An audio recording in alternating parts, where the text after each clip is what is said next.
Aim for the heart or you'll never stop me. This short cigar belongs to the man with no name. YOJIMBOにどうだ? My mistake. Poor coffin. No, 召し上がれだろう。こいつとっておいてんだぜ。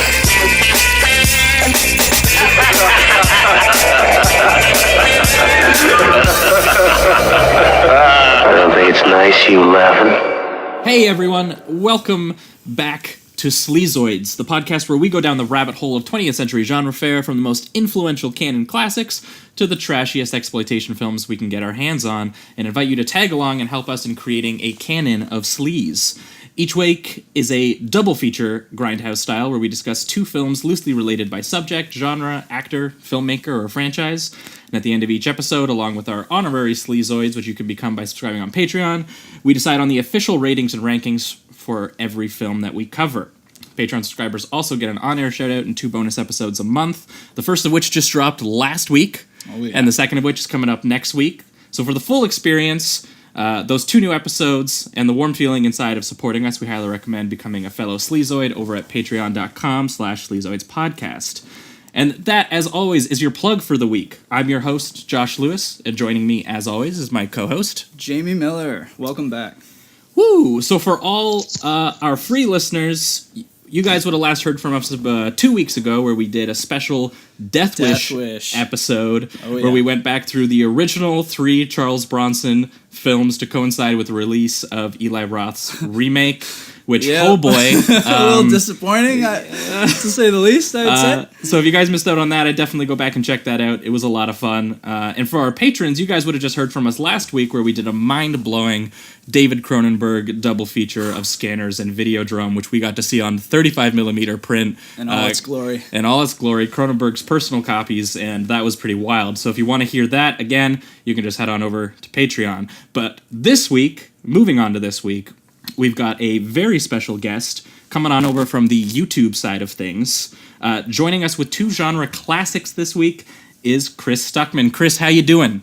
Hey guys, thanks a lot for having me on. I appreciate it.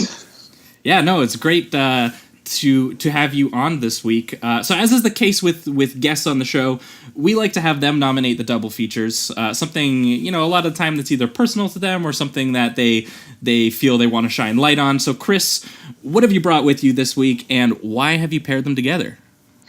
Well, today we're going to be talking about the 1961 samurai classic, YOJIMBO, directed by Akira Kurosawa. Beautiful. As well as the 1964 spaghetti western, also technically, I guess it's a classic, A Fistful of Dollars, directed by Sergio Leone. These 2 films are often talked about together because Sergio Leone kind of unofficially remade YOJIMBO without Akira Kurosawa's permission. Yeah, which we're definitely going to get into that a little bit, I think. Yeah, he got sued, right? Is that a thing that happened? Yeah. Yep, lawsuit happened, oh yeah. Yeah. Oh, man. So I thought it'd be cool to talk about both of those because I recently reviewed The Good, the Bad, and the Ugly. And in doing that, I wanted to go back and rewatch Leone's Man with No Name trilogy. And in doing that, I went, okay, well, now I want to refresh myself on a lot of Akira Kurosawa's films. So I watched Seven Samurai and Rashomon and YOJIMBO. And when you guys... Yeah. Oh, my God, yeah. I'm going to talk about Seven Samurai this month on my channel. I can't wait. But yeah, YOJIMBO is, you can see so many movies that have sprung forth from it. It's one of the most influential movies, and it's so simple, too, of the film. Yeah. Absolutely. Well, I think I speak for both of us when I say we're real excited to get into these films. So What do you say? YOJIMBO? YOJIMBO. Let's do it. 刀かピストルか宿命の対決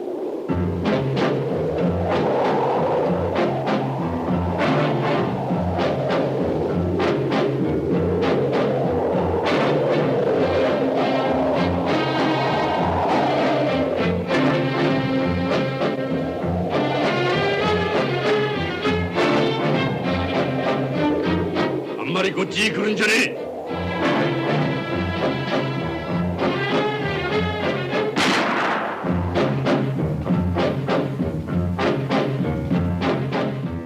All right, so we are talking 1961 YOJIMBO, directed by Akira Kurosawa. This film stars Toshiro Mifune. I don't know if that's how you say it. Chris, you might know better than me. Mifune. Mifune. That sounds a lot better. It stars Toshiro Mifune as a nameless ronin, a samurai with no master, kind of just wandering from town to town, letting a stick guide him on his journey, to where he finds a small village in feudal Japan where there are two rival businessmen, or, I mean, I guess these would be really old school version of gangsters, gamblers, struggling for control of the local town and the gambling trade in the town. So taking the name Sanjuro, which I believe he would later use again in the film actually called Sanjuro, this Ronin convinces both sides that he's going to be their personal bodyguard, but really what he's setting up is a way for himself to artfully start a full-scale gang war between both gangs and hopefully end up himself on top of both of them. Yes, exactly. He doesn't seem like he really. I mean, it's hard to grasp his motivation. I mean, I feel like it's more just a. He's just a confident man that like it's the dude just spills confidence. Like, you get that out of the opening shot, the tracking shot of him, where Kurosawa shoots it with this telephoto lens, so you get him in scale with these mountains in the background, and he's just walking, and he is the biggest thing in the frame. Yes. He just can't. He's an absolute presence from the very first frame of this movie. And his presence drives what is basically the rest of the film. Right, and something else, the score that's just abruptly brought out right in the very beginning. Like, it starts with a punch. Like, there's no, subtle, like, he's just walking, down a field or something like that, and, some subtle score of some kind. It's truly abrasive, and I feel it sets the tone for the film as well. Absolutely. Yeah, I think one of the things that definitely drives him early on is definitely money. He is basically It's like a balancing scale where one side will offer him a little more money, the other side will offer him a little more, and he kind of plays them both. It's one of the things I like about him is that there's a few moments where some humanity shines through. Like when later he finds out that there's this really like messed up domestic issue happening with this woman, and he tries to let them escape, and you can see some humanity in him, but for the most part he doesn't really give a crap really about it. Yeah, and I kind of like that. I'm so used to and even in which we'll talk about next, even in the other film, they put little bits of more like American Western humanity into the man with no name character, whereas here he's just kind of like, yes, I'm here and I don't care and I'm going to make sure that everyone fights. Like, he climbs up to that watchtower and just he's laughing, watching, having a great that's a great moment. Massacre. I even love because you mentioned that he gets involved in a domestic situation where he's going to help this woman and or I guess the husband and his wife kind of get out of the town, and even when he does that, they're trying to thank him and he's like, "You are weak, get away from me." Yeah. It's great. Yeah, and what it kind of feels like is Kurosawa himself was inspired by American Westerns, especially the 50s ones that were happening at the moment, and he felt they were kind of just a little prestige-y, that they were... he called them preachy as well. They preach too much, he said. Yeah, that the Western heroes were like these folk heroes, these good men coming into town and fighting for the right things, and he was like, wouldn't it be more interesting if you have this dude who doesn't care about any of that? And honestly, really just in it for himself. It works for the money. It makes this a really fascinating portrait of, violent men and the cycle of violence that's going to continue with them, which is a staple of all of his work. Seven Samurai, probably his biggest one, about kind of the real consequences of violence and living these lifestyles. Yeah, there was a YouTube channel called Every Frame a Painting that's no longer around anymore, and he had a really excellent video about Akira Kurosawa, and it was called On Movement or something like that, where he talks about the way Kurosawa uses weather in films, specifically rain and wind, to create depth in his images and his frames. because this is a small town. It's not really that big of a place to be filming an epic in, but in a way, this is it feels kind of like huge, though. It does. It's like a little mini epic, and like the way he uses dust so much in the film. I was reading up on the making of the movie, and I guess they brought truckloads of dust and dirt in, and when they were blowing it around, it made a lot of the actors have a hard time even keeping their eyes open because the dust would keep getting in their eyes. But it really worked out in the frame because it just makes every image look like it has so much depth. Absolutely. Yeah, he really likes to use these long lenses that really make things pop in the frame, because whereas a lot of people, and including Leone himself, who would later in the FISTFUL trilogy use a lot more wide-angle lenses, you see a lot of his planes and his backgrounds, whereas with Kurosawa, he's a lot more focused on just what is in the immediate surroundings of some of these characters. And so how he gets the surroundings and the geography is by what you said, movement, which is what makes this film feel just so modern. Like, I was watching it and I was like, this is from 1961, and I feel like I'm watching a movie that was made maybe not today, but not that long ago. Yeah, just because the way that his camera moves and the way that he picks up all of these surrounding objects in the frame, and the way that he cuts especially. I love the bit where the two rival gangs are on opposing sides and he's cutting between the two different sides as he's going up, as Mifune's going up into the tower. Yeah, and the groups are actually shown as kind of cowards towards each other as well. They one of them starts to run, and then the other starts, and they back up, and then they keep going back and forth that way. That's one thing too about Kurosawa. Kurosawa was funny.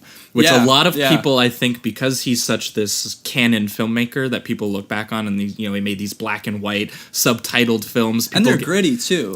People get a bit of just like, they think of him as, and he is an art filmmaker, he is, but especially with this film, there's a real comic violence to the way that this is done, which again sort of translates even away from something like Seven Samurai, which takes a lot of that very, very seriously. That's where you get Leone inspired by this, and where you get Tarantino inspired by him, where there's a comedic rhythm to what's happening, and there's like a real kineticism to it, which is a flow and an ebb that you might not it's really underappreciated when you watch action and you watch character driven things now. Yeah, like this guy is the personification of Zen. He's just like, every single time he approaches a battle or really any even social issue or something like that, he has 100% confidence in himself. Even after the first time we see him fight, for instance, when he goes up against like 4 to 6 dudes at the same time. Oh, and he takes an arm off? Yeah, and not only does he just... Yeah, that was great, too. Some of the practical effects in here, one, before I finish my point, was when there's a scene where a guy gets cut, I think it's his upper arm or his neck or something. Oh, and there's a spray of blood, and I honestly did not expect such a practical effect to be used. It really actually got me. I was like, damn, that was some heavy shit. Well, because that's almost like an 80s splatter film technique being used in a 60s especially with the Japanese rest epic. of the movie, how they're kind of just doing slashes and there's no real you don't see the cuts or anything, obviously, because they couldn't do that, I'm sure. But yeah, one thing I really appreciate about Kurosawa is, again, how he likes to fill his movies with a lot of detail, because his premise, as Chris mentioned, it's very simple, and which is why it was so easily translated to the Western and was inspired by the Western, because Westerns, again, very simple premises, but there's a richness in the details of the stories and of the characters, and in this one in particular, there's lots of little nice touches, like the dog who comes running out of the town with the severed hand. It really sets which the tone. Is great. Yeah, that's so great, because like Akira Kurosawa, he was looking for a way to basically set up that the town was evil and that there was something to be feared there. And that image is just, it's perfect. You have like this, nameless wandering guy just approaching this town, and here comes a dog holding a severed human hand. It's a great image. Yeah, it really says something and sets you up for what's about to ensue. Yeah, it also kind of speaks to that comedic value that he throws into his films as well. Because it's shocking. And it's also, the way that the dog is holding this severed hand, but it's a dog, so obviously he's got this kind of pounce to him. He's happy, he's having a good day, but he's holding a human severed hand. And they also have the dude, I forget what the disease is called, where you sort of grow the irregularly. Tall, He kind of looks like the giant from Twin Peaks. He has like the same thing. Yes, who we saw just last year. He was in Gerald's Game. He played the Moonlight Man. So he has that kind of look about him where he's this really just big man. And the first time you see him, he's holding like a giant wooden hammer. Yeah, and I was immediately I was like, who is this guy? I want to know who this guy is. This is a little irrelevant, but it actually reminded me of the Arkham games with the giant guy and the hammer and the clowns or whatever. It was like, I think there might be some influence there. I thought he reminded me of Jaws from from Moonraker, the Bond film. And I actually, for 2 seconds, I was like, no, that can't be him. And then as soon as I saw him in up close, I was like, okay, no, never mind. That's totally, totally different person. But yeah, he was such a great presence because, and it kind of goes hand in hand with what you were saying about Akira Kurosawa, kind of being heralded as this art filmmaker who made black and white films with subtitles with foreign language that were over 3 hours long. And oh my God, I can't watch that. But like he was kind of an entertainer. Like, absolutely. He was way more of an entertainer than people really talk about, which is one of the reasons why his films have resonated so much with people. Because when I sat down in the past month, I rewatched Rashomon, Seven Samurai, and Yojimbo, and I had forgotten how funny and entertaining they were, all three of them. And so it's kind of goes also hand in hand with what you were saying earlier a few minutes ago about that shocking blood splatter, because it also got me too. I was like, oh damn, like I didn't expect that. Yeah, for real. I was, and especially like I said with the slashing before, it came out of nowhere, and it really works because it's pretty much the only major practical effect besides maybe later on the arm, and also when at the end when the gunslinger he's like just lying in a pool of blood, and the pool just keeps getting bigger and bigger, and there's even a part where he's like head first in it, and he's dripping with his, like, it's crazy. It gets pretty nuts. Yeah, there's just sort of he strikes a really good tone between comedy and entertainment and also the violence, which is I think the larger point that he's trying to make about this, where he's trying to take on something like the John Wayne, Gary Cooper kind of Western, or like Shane, which would have just won Best Picture, I think, a few years earlier. It's just that movie without the sentiment. It's like, there's no moment where like Shane is, or where, I guess in this case, the Ronin is, an overtly good guy in the way that Shane is in that movie. Yes, definitely. This is just like pure nihilism, which I think would just eventually define Leone as well, which is what Leone would take from this, and which is why I think that the tone that he strikes is what really resonated with Leone, because he would again copy that kind of that deeply cynical, brutal violence. Almost like anarchy a little bit. Like he's just. It reminds me a little bit of that speech from The Dark Knight, which is obviously something people talk about a lot, but where the Joker is talking about turning the city on its head by using politics, by using guns, by using fuel, and all of those things. And it's kind of like that. Where he's not like a villain in this film, the character, but he's just more truthful about like his own actions. Mm-hmm. Yeah, and he doesn't really seem he has a part of him that cares. But I think the perfect image that basically sums up his character is just him sitting on top of that watchtower laughing and smiling as the two warring sides are about to clash, because he's just entertained by it. And I love that about that character. Yeah, he views them as just stupid. I think he views himself as he kind of understands things a little bit better. And when he pins these people against each other, he finds some great entertainment in it. Well, and he's gonna get the best deal out of it too, right? That's the whole idea. And what I find really funny about this is that the two bad sides, because contrast this with the actual westerns where it's like bandits and other kinds of things. Here it's just gamblers. Like that's the ultimate degenerate in feudal Japan, which was just a bit of a cultural difference, but it's interesting to see.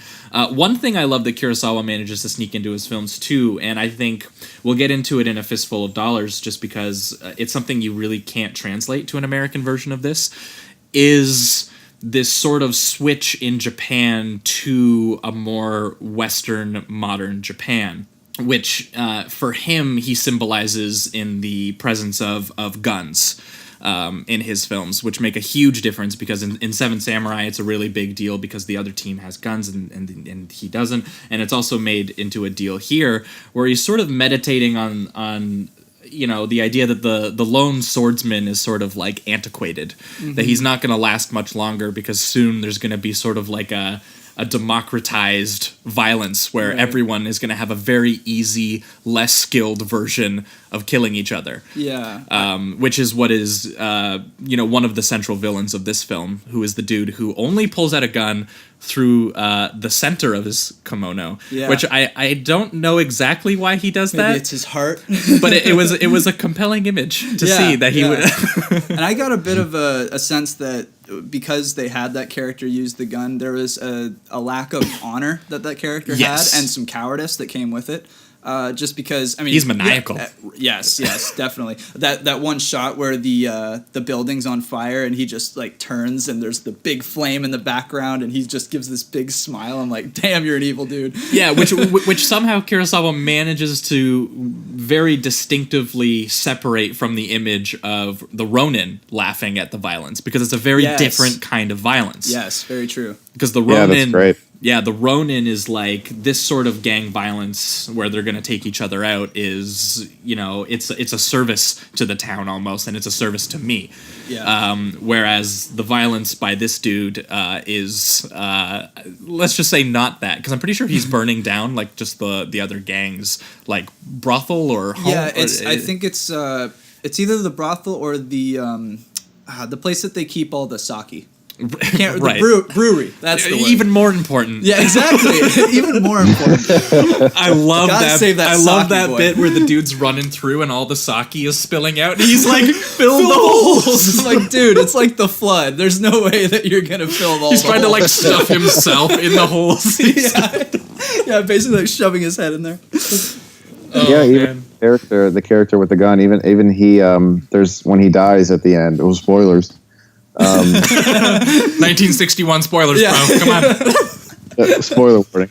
When he dies at the end, he even tries for a second to see if he can get one more shot with the gun, and Mifune stands up and he's like, he died the way he lived, reckless. Or I think I'm paraphrasing that, but he's a very evil. He's an evil guy, and the gun, like you said, that's a great catch. I didn't think about that. The gun really does symbolize his lack of honor in life, and which is shown later even in death. He tries to get one. He squirms his way into getting his gun handed to him, and then tries to get one more shot, but he can't. Yeah, and it's just funny because it kind of twists, because there's a really nice moment that he has when he's dying, and he's like, I feel naked, like I can't go into the other world without my gun, like it's a part of me, I need it. Yeah. And it's a real nice, like, empathetic moment, and then obviously again it's undercut by the very character. Yeah. There was something that he says before he dies too, which is, I think he's talking to, I don't know what to call it. I just called him YOJIMBO in my notes, but the lead samurai, what would we call him, I guess, since he has no name? Senjuro.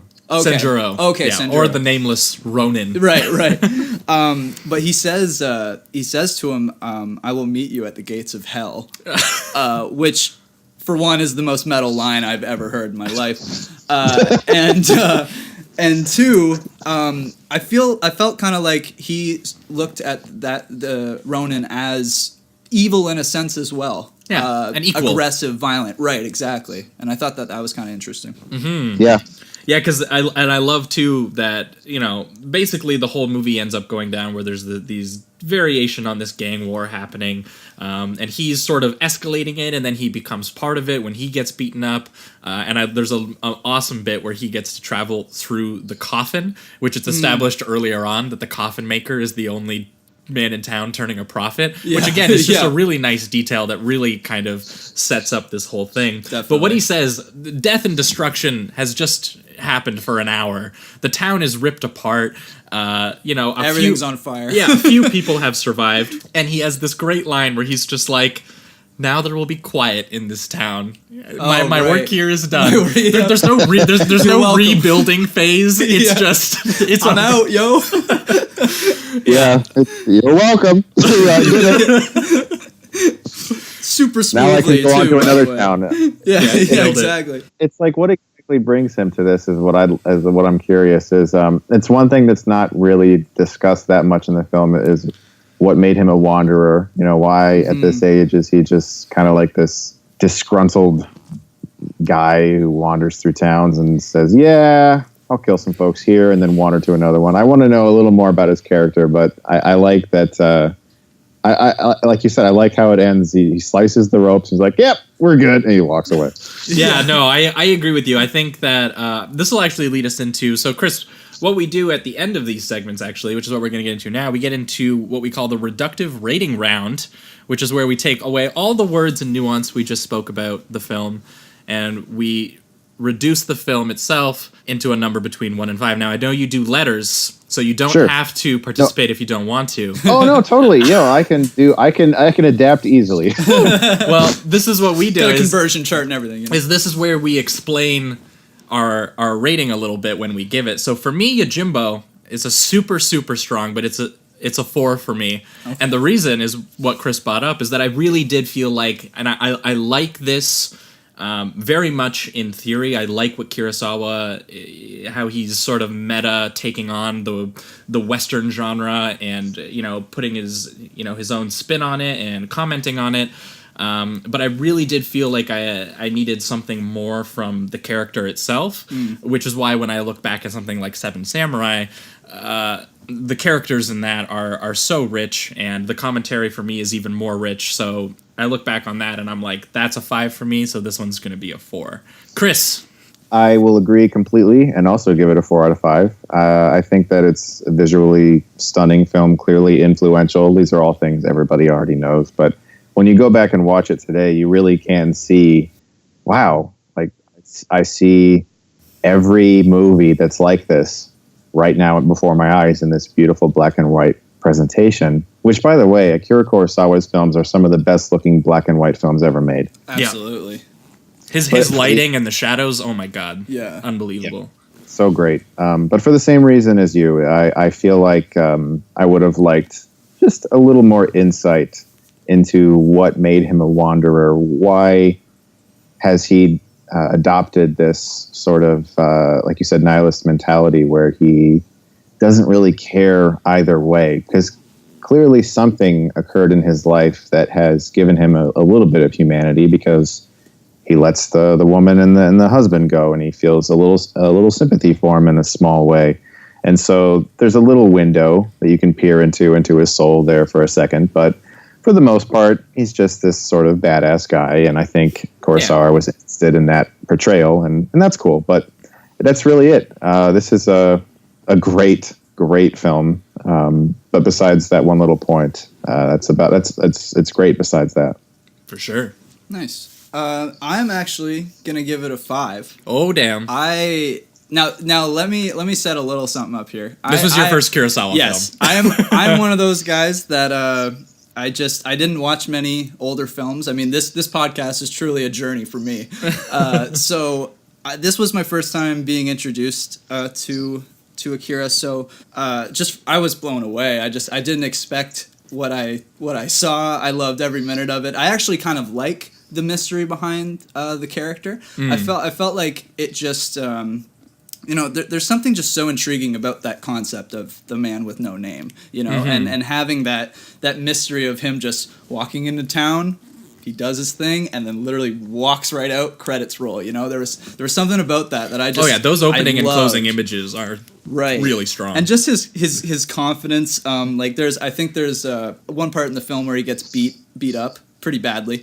And by the giant, the right? First thing, and he thinks that maybe he this might be the end or whatever. But first he goes, "I'm not dying yet. There's a bunch of guys I have to kill first." And I'm just fair like, enough, this confidence, like this, even after he's been beaten to almost death by this like 6'7" guy, he's still ready to go. And then another great line was. Where he says, I think it's to the wife or to the husband, he's like, "Start crying and I'll kill you." Like he's just like this ruthless, totally confident man. And I don't know, there was something about him that I loved it, even with the mystery. So yeah, I'm gonna give it a 5 out of 5. All right. Speaking to his ruthless line. Line delivery. When at the end he just looks at the one guy and says, "Go hang yourself." Which is like mic drop, dude. Yeah, like, that- Jesus.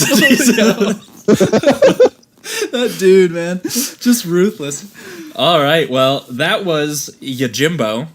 And so going after YOJIMBO, we're going to go right into Sergio Leone's unsanctioned remake of Unauthorized. YOJIMBO. Yep, which he got sued the shit over. We're going to be talking about A Fistful of Dollars. So let's get into it. Let's do it. This short cigar belongs to the man with no name. This long gun belongs to the man with no name. This poncho belongs to the man with no name. Rico! Heard you wanted to see me.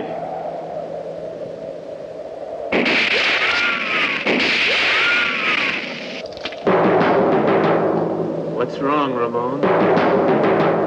You losing your touch? All right, so we are talking A Fistful of Dollars, the 1964 film by Sergio Leone, the very famous Italian filmmaker who reinvented the Western genre with this film. A Fistful of Dollars stars Clint Eastwood as the man with no name, or the man with a few names that people call him at random throughout the franchise. So that wasn't as catchy.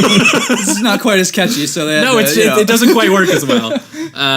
But A Fistful of Dollars has him the exact same as the nameless Ronin of YOJIMBO, entering, instead of a Japanese village, a Mexican village, in the midst of a power struggle between three rival brothers and the local sheriff. When a regiment of Mexican soldiers bearing gold intended to pay for new weapons is basically completely destroyed.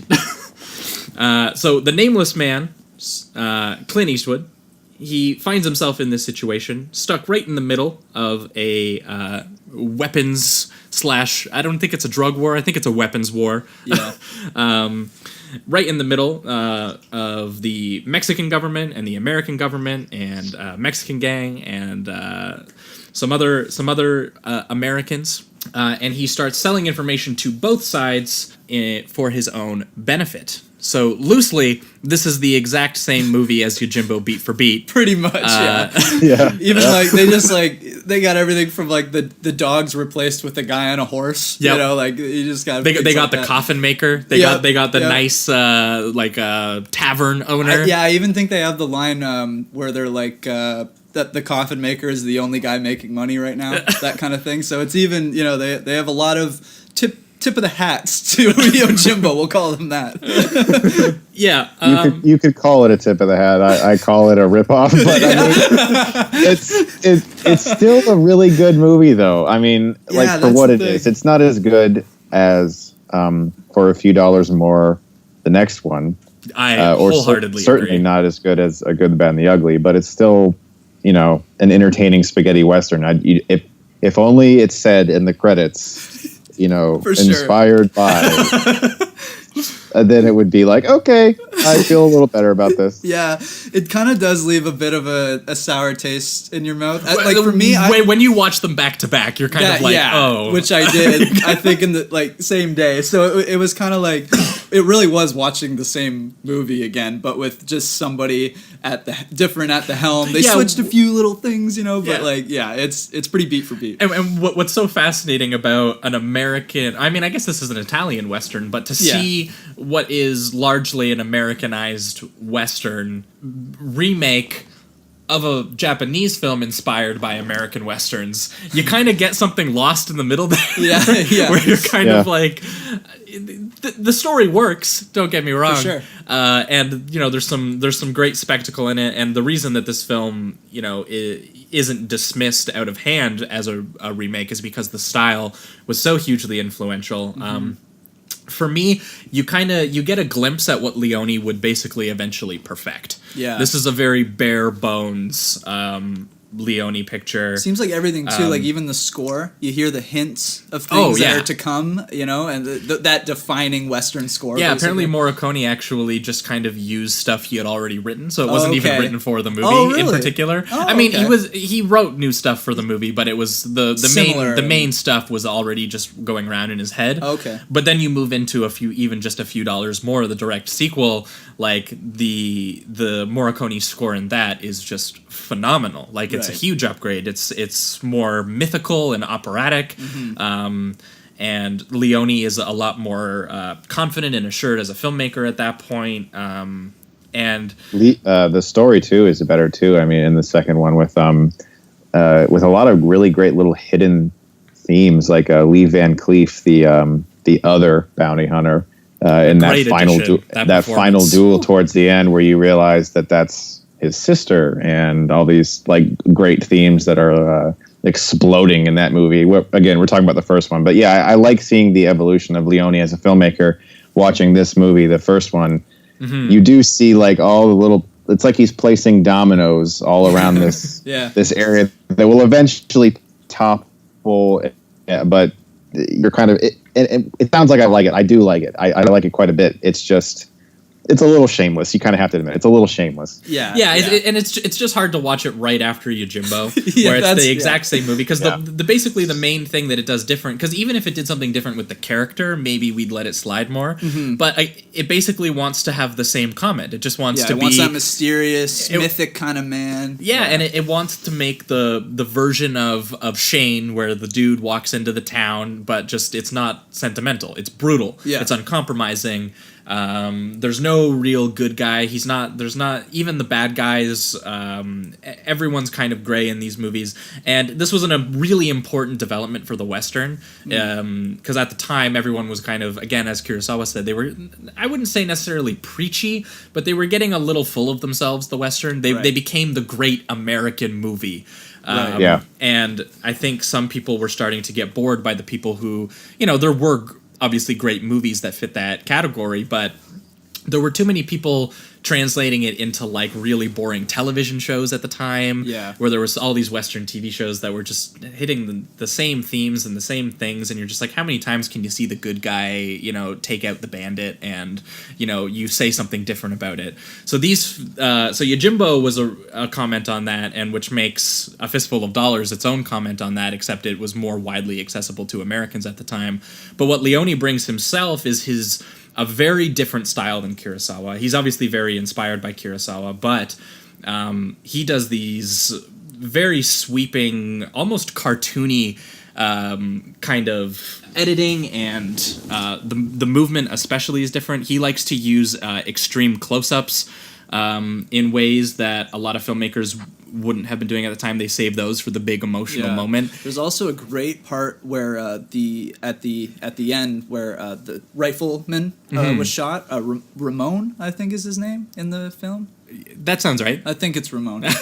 Anyway, but there's a great shot where it shows him from the first person point of view. And it shows the man with no name, I guess we'll just say, in just right in the center of just what they were having their standoff, and it's such a great perspective to see him, the man, just stand there, the guy that just took this guy out, and I guess himself. And I guess what separates that is because Kurosawa has those images as well, where you see him standing in these really sort of picturesque kind of images, but there's a real hint of grit and Italian exploitation, because that's what really separated these from Westerns people would have been watching, was the exploitation factor. And one of them is apparently Italian films, they would film them silently and then dub everything, which really gave a different feel to some of these scenes. Which does, the dubbing does give you this kind of disconnect between the images and the sound. Especially there was a beginning scene where it's pretty off. Yeah. But I guess, I mean, it added a bit of character to the film in a way. It was kind of like reminiscent of martial arts films, you know, when they have that's just it, is that these exploitation films, obviously, they were made for a lot cheaper. Right. And that's why they were able to get away with, more grotesque content. They didn't have studio executives paying the money that they needed to, account for, so they could just make whatever they wanted in their story. And it also meant that in terms of style, they couldn't get the nicest camera in the world, but they had freedom to play around and time to play around. So these exploitation genres, and it's the reason kind of we started this podcast, was to go through films like these. One of the reasons you mentioned, like, getting away with more grotesque imagery. Leone didn't really follow the rules of cinematic violence in the 60s. No. Most movies back then, you'd cut to a close-up of somebody firing a gun, then cut right back to the guy, and he, like, grabs his chest or his shoulder or whatever really quickly, and he's got the blood, he has the blood packet, like, in his hand. That's what they were doing. But no, like, in this film, you get an over-the-shoulder of Eastwood pulling his gun, shooting like 5 guys, and they all just fall down, and it's in one wide, and you're like, damn, that was awesome. And that's kind of something that Leone perfected really well, was you can show it, like, you don't have to censor it. Like, if you're trying to make a point about your hero, which, by the way, that scene, the opening scene, not the opening, but that first real conversation you get from Clint Eastwood, who deserves a lot of credit for one of the reasons why this movie is as good as it is, because his portrayal of, in this movie, is called Joe. That scene with the horse. I don't think it's nice you laughing. It's so great. My horse is offended, bro. Yeah. I got the quote right here. You see, my mule doesn't like people laughing. He gets the crazy idea you're laughing at him. Now, if you apologize, like I know you're going to, it might convince him that you really didn't mean it. It's so like, that's good. One of my favorite scenes. Yeah, if anything comes into this film and out of it fully formed, it's Clint Eastwood's persona as this nameless badass, because he walks into the frame from the first image to the last, and he really does blow you away. And we've previously talked about Dirty Harry on the show, and we really praised Eastwood's complex performance in that, which we think really sells that film, and it also does it here, which is amazing, because Dirty Harry I still think was, something like 8 years away from this, so this was even before then. So it's interesting because Clint Eastwood, this is what made him the big star that he is. Before, he was kind of just a bit of a TV dude.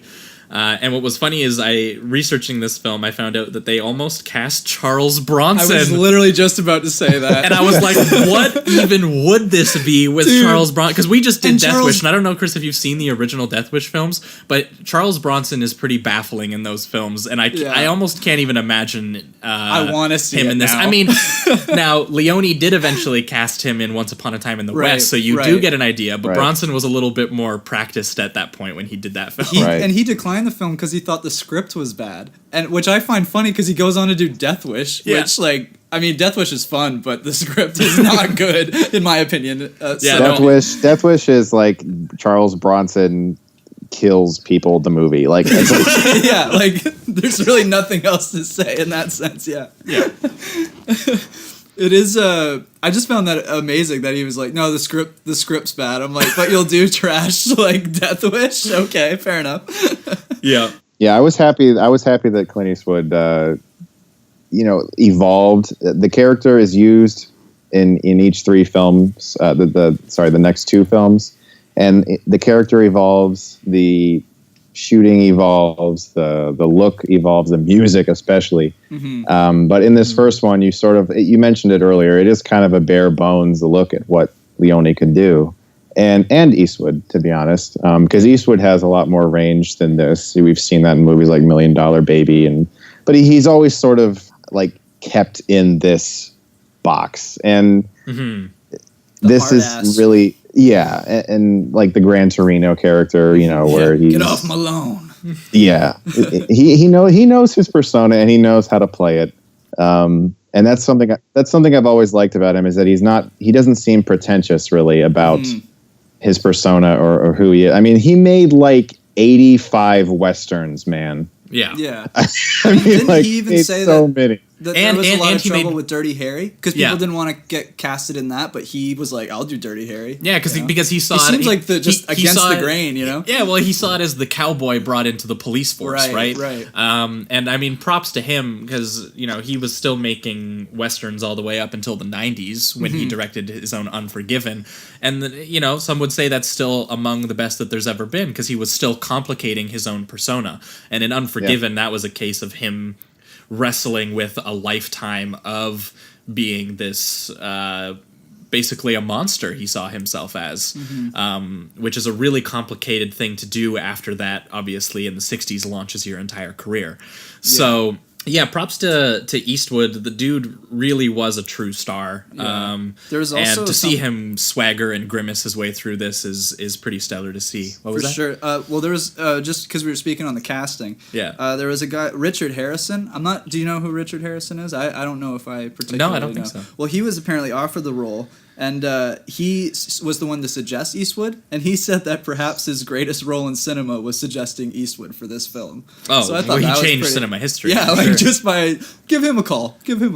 I mean, so I thought that was pretty. Eastwood would go on to define so many actors. Yeah. I mean, it's pretty unbelievable. The sort of stoic badass with he's a little ruthless, but he's got a little bit of a smirk to him. Yeah, and just the it's fact a really he went important through character. so many people before we got to Eastwood, and he's now he's the iconic cowboy, Absolutely. And one thing that this film does, too, that, I mean, again, you got to give more props to Yojimbo, because Yojimbo did it first. I know, it's almost give this whole movie props to Yojimbo. Yeah, but there was sort of, because we mentioned earlier that there was, the Westerns were kind of getting into a bit of like a very morally simple, the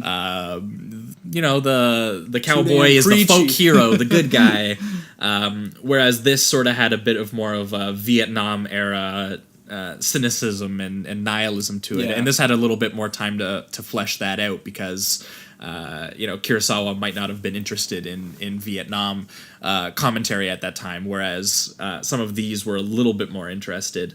But yeah, a huge thing about this, along with Yojimbo, is again the deadpan violence and humor that is interwoven in all of these, which is obviously what made Leone Tarantino's favorite filmmaker of all time, because those two things would go on to define his entire career. Yeah, definitely. But yeah, there's a real sense to the violence in here that is obviously it's very blunt, very brutal, very to the point, and as Chris mentioned, willing to go places that other films at the time wouldn't go. And what's insane is that this was made in 1964, and I don't think, because it was made for a European audience, because over in Europe, American Westerns were popular, so they were like, we're going to make our own American Western in Europe. So they made it over there. It didn't get over to America until 1967. And I can't even imagine, because I know that we're kind of being a little bit down because, it's not as good. It's not as good of a film as Yojimbo, and it's not even as good of a film as Leone would go on to make. The way that we're talking, it's like, guys, it is good. It's still a good film. Even actually, Akira even said, he was like, it's a good movie, but it's my movie. I'm like, yeah, that's exactly how I'd explain it. But imagine, well said, Akira. Imagine watching this movie when it went over to America in 1967, when all you had previously seen were things like, Shane and High Noon and previous John Wayne films. Right. And you would probably feel like you're watching something wholly new. Yeah, totally. I'd crap my pants if I was in the 60s watching this, because it's kind of we saw a similar change after 9/11 with the way we approached our action films here in America. For sure. Because in the 90s you get your Con Air, you get your The Rock, Angelina Jolie's Tomb Raider. Oh, all this movie. That masterpiece. And then like as soon as 9/11 happened, all of a sudden everything got a lot more dour and a lot more like terrorist themed, and violence was suddenly very scary. And it's the same with, like you mentioned, with those 60s Westerns, when they those first few that were very successful were those fun, good-hearted American films where you can leave going, yeah, that guy killed a bunch of people, yeah. Love me, John Wayne, and my gun, son. Exactly. But Leone brought that sort of darkness to it, and I don't want to say darkness, but I guess just more of an edge that felt more like, yes, these are people actually murdering each other. It's not. And we should it's look not at just that. yeah. And that was something that he really changed the game in regards to Westerns. Yeah, because there is something untruthful about not addressing the consequences of this kind of violence, which obviously these movies would have changed. And I think shortly after this came out, Bonnie and Clyde would have came out, which I know a lot of people were really upset at because it had them doing some pretty brutal murders, and this was in 1967 or 68. So Leone kind of... And Leone was ahead of the curve on what would eventually become Americans addressing this sort of violence in their own world. Definitely. But I think that's a fistful of dollars. I think this is where we're going to enter the reductive rating round on this one. Unless, Chris, you got anything you want to mention? Got any notes? No, I think you guys covered it really well, and I agree. Yeah, it's weird how when you watch it and just having watched YOJIMBO, you're like, yeah, I see all the comparisons, and it does leave a little bit of a sour taste in your mouth because of that. But you have to also understand what this movie did for Westerns in general and how influential it was, just like YOJIMBO. It sounds like we're trashing the movie, but I mean, it's a really good Western movie. It's also Leone's probably worst Western movie out of his most famous ones anyway. He made a few that weren't that well known, but which reminds me, give me 2 seconds. I want to know what the title of that Western was. One is Duck You Sucker. That's it, one. Duck You Sucker. Yeah. Yeah, because I just actually picked up the Sergio Leone anthology on Blu-ray. It's sitting right here. So this was a really good excuse for me to bust it out. So I got to watch Fistful of Dollars, and then I was so... in the mood. I immediately queued up a few dollars more, which, I love that movie so much, so... There's something interesting, too, just because we were speaking on the kind of the copyright issue, I guess. Leone kind of argued that the story of YOJIMBO was from a novel, an American novel apparently, called Red Harvest. And so Leone did a bit of an argument with people, because they were accusing him, of course, of this unauthorized remake and all that. I mean, the lawsuit happened and all that. But he said that he, since it was based off of a American novel, he felt that he was bringing the story back home, essentially, is what he said. Oh, come on, brother. Yeah, it's a bit of a push. Like, come on, if you're gonna copy the dude's beats, like you're gonna take like the moment with the coffin maker, and you're gonna take son, images. The whole family thing is totally lifted. Yeah. But I thought that was great. Up by ropes. Yeah. Yeah, like dude, your screenplay is a beat for beat remake of the same screenplay. So it's just like, and again, that's the only issue that we have with the film, right? It's like, because you did it well. I was like, Eastwood's excellent. The filmmaking is excellent. All of Leone's touches in the filmmaking, he really does differentiate himself from Kurosawa. It's really just the screenplay that's the exact same. So which is again when Leone would go on to write his own screenplays with some people who spoke American, because he there's a big language barrier here. Clint Eastwood had to use an unofficial translator on the set. Yeah, there's a little, quickly before we do the grades, a kind of funny story. The first time Eastwood actually saw the movie, he saw a print that was the original Italian language from all of the other actors. Oh, really? And so he got all of his friends together to watch the print. And even though he couldn't understand anything that was being said, he was so taken by the look of the film and the feel of the film. He was like, I guess what the story says, he said, "Yeah, I'd work with him again." That's awesome. So, I mean, I guess he really liked it. But the language barrier is definitely an issue if you care about audio, which I'll talk about when I grade it. Yeah, well, and that's one thing about Leone is, honestly, he would have been one of the biggest filmmakers in the world if he had been in the silent era. And I mean, he was a big filmmaker, and he was a really big deal, but he would have been like we would have I went to film school. We didn't really talk very much about Leone when we did world cinema history or whatever. He would be talked about the same way that we talk about, like, you know, the expressionist filmmakers from Germany and whatnot, because his storytelling could be done without dialogue, which is like, dog, why did you need to take someone else's script? You could have just Which I guess is like pretty much what Eastwood was saying, right? With exactly. He viewed it in a different language and was still like, this is amazing. Yeah, because there's so much of his storytelling that you get through the movement and the images and the editing. It's truly is like a, you know, great filmmaking, and it's awesome to see when he gets into it later, which will bring us into the reductive rating round. Which for me, I almost feel bad that this is going to get a similar rating to Yojimbo, because I'm going to give this a very, very light 4, which I'm going to differentiate from the very strong 4 that I gave Yojimbo. But I would feel bad giving this a 3 because it's so strong other than the screenplay. And I feel like anyone who watches this movie and hasn't seen Yojimbo is going to be floored by this movie and probably love the shit out of it, because it's got a lot of the same powerful themes that we talked about in Yojimbo, and the filmmaking is strong, and Eastwood is awesome. So, like, you know, I feel bad giving this anything less than a 4. So that's what it's going to get for me.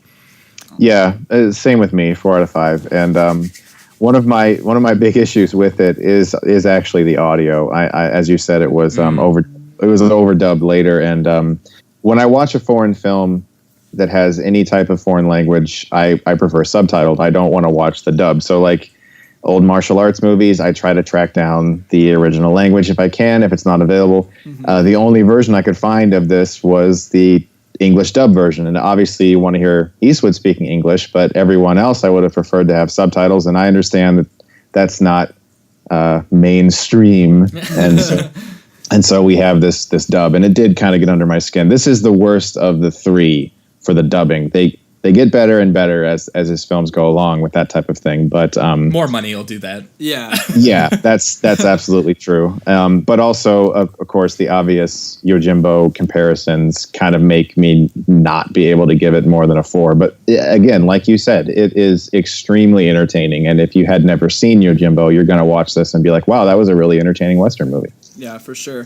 I'm also gonna give it a 4 out of 5. I mean, same reasons. I almost wanted to give it a 3 just because of because at first I thought this was an official remake. When you told me when we were going to do the show and you were like, "Oh, it's a remake of Yojimbo," I'm like, "Oh, sweet." But then when I looked it up and, you know, there was the lawsuit and I'm like, "Oh, that's way different. That's a different feel there."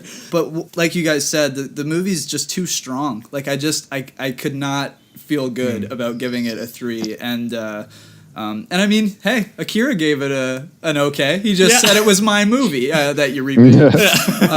So yeah, I'm also gonna give it a 4 out of 5, and I'm looking forward to going down the trilogy, because I never got into westerns when I was younger, so this is me kind of getting into it for the first time. All right, well, so. I'll probably lend you the Leone Blu-ray collection. That'd be beautiful.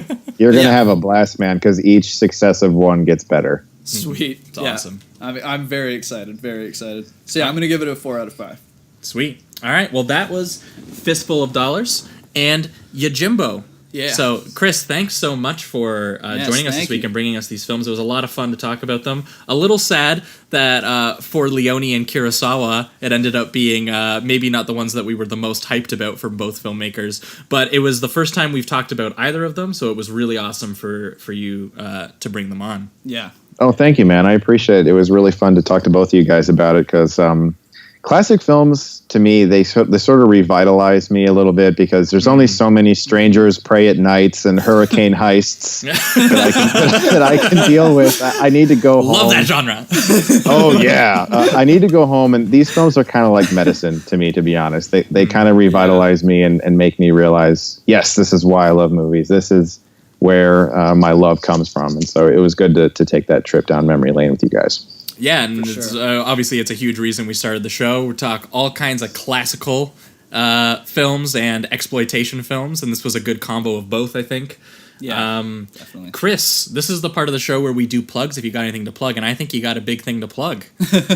I do. I actually... I noticed. Yes. I wrote a book recently with a bunch of authors, and it's called Anime Impact. It's coming out April 15th. It's all about the influence that Japanese animation has had on our culture and the films that we see here in America, the Western kind of influence that has come about based off of tons of anime, classic titles, DBZ, Naruto, One Piece, Sailor Moon, Studio Ghibli films, but there's a ton of very niche titles in the book, movies and or TV shows that aren't commonly talked about, that I'm really excited for people to read. A lot of it is written by me, most of it is, but there's a ton of work that's been contributed by authors like Ready Player One author Ernest Cline, Very cool. Mark Crilly, author and artist for Brody's Ghost and Miki Falls, 2 mangas. A ton of YouTubers, Nostalgia Critic, Doug Walker, Robert Walker, Comic Book Girl 19, Bennett the Sage White. But what I'm most honestly excited about is the fact that the book has tons of submissions from people who aren't necessarily known, but I know them, and I know that they are fantastic writers, and they've been writing for years, and they've never had an opportunity to let their voice be heard. That's awesome, dude. Yeah, that's great. Good on you.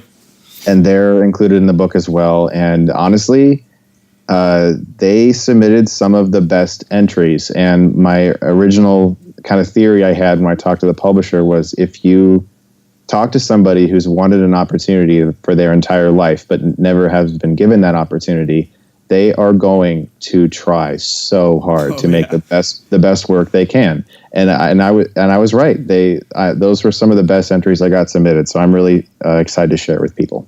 That's awesome. And they can pre-order that on Amazon, right? Yes, sir. Amazon. All right. Well, we're going to throw that link in the description. So if any of you guys out there are interested in picking up that book, I know I am. I would definitely go check that. Thank you. Go check that out. And yeah, so that's it for this week on the show. Next week, for any patron listeners, we have our second bonus episode coming out, where we're going to be taking a deep dive into more Vietnam-inspired action films. We're going to be taking a look at Rambo: First Blood, and we're going to be comparing it to Rolling Thunder. Oh my gosh. Sharpen your hook hands, folks. Woo! Sharpen your hook hands. Your hook hands and your shotguns, and Tommy Lee Jones getting his Going gear. unhinged.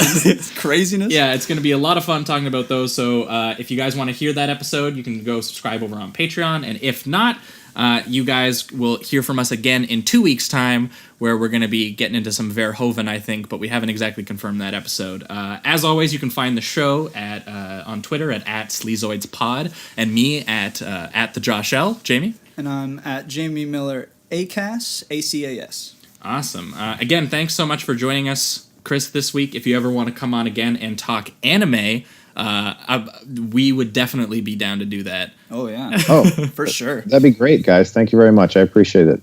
Awesome. That's going to be it for this week, guys. Keep it sleazy. Keep it sleazy.